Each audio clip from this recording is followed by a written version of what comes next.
Tinalo ng Gilas Pilipinas, ang host nation, at napakalakas na team ng Latvia.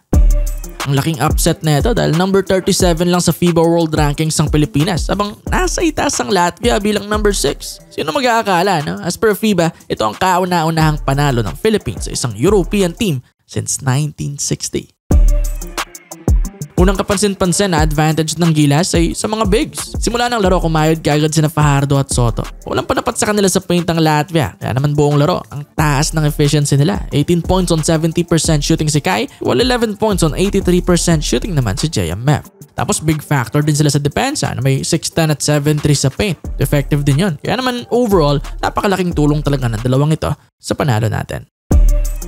Then syempre, eto naman si Justin Brownlee. Siya ang naging hero ng team. Biruin nyo ng fourth quarter, pinakaba tayo ng sobra ng unti-unting pagdikit ng Latvia. Pero doon na nga nag-take over si Brownlee nung walang gumagana para sa Pilipinas. Hitting clutch shots para mapanatili ang lamang ng Gilas. Tinapos na JB ang laro with 26 points on 8 of 20 shooting. All around din dahil may kasama pa yung 9 rebounds at 9 assists. Talagang wala ka nang hihilingin pa sa ipinakita nito ni JB.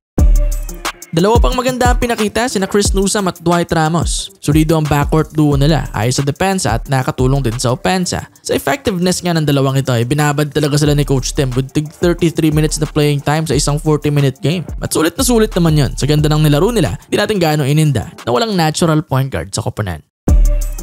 As a team, ayos na ayos talaga ang pinakita ng Pilipinas. Sa sobrang ganda, hindi nakahawak ng lamang ng Latvia buong laro. Offensively, napakainit ba naman ng Pilipinas? Yung concern nga ng tune-up game sa shooting, wala. Ibang-ibang storya ngayon dahil tumira ng 45% sa tres ang Gilas at 91% naman sa free throws. Hanip talaga ang naging opensa natin ito.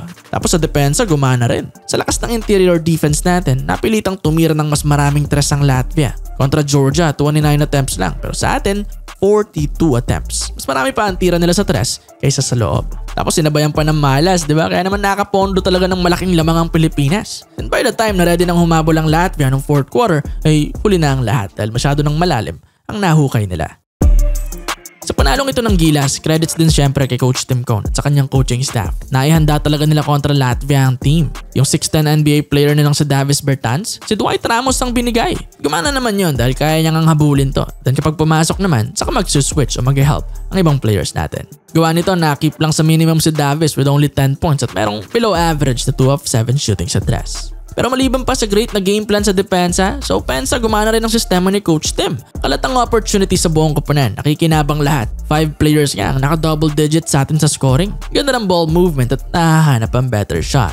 Idagdag din natin yung adjustments at communication ni Coach Tim sa mga players niya throughout the game. Nag-guide niya talaga ng ayos ang squad dito sa panalo. Perfect na definition ng isang coach o leader. May konting scare man ng fourth quarter mula Latvia. Sa dulo, na-deny pa rin nila Coach Tim ang comeback na yon at tuluyang natalo ang host country.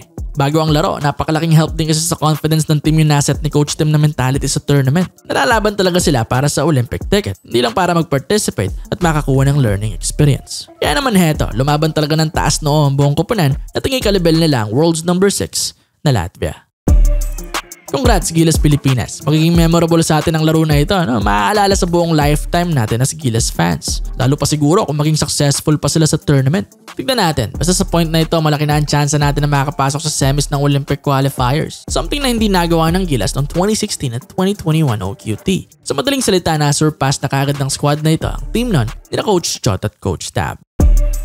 Ayon sa FIBA, mag-a-advance sa semis ang Gilas kung manalo ito sa Georgia o kahit matalo basta 18 points or below lang ang lamang. Since tinalo naman natin ang dumurog sa Georgia by 28 points, siguro naman tayo ang may advantage sa laban na ito.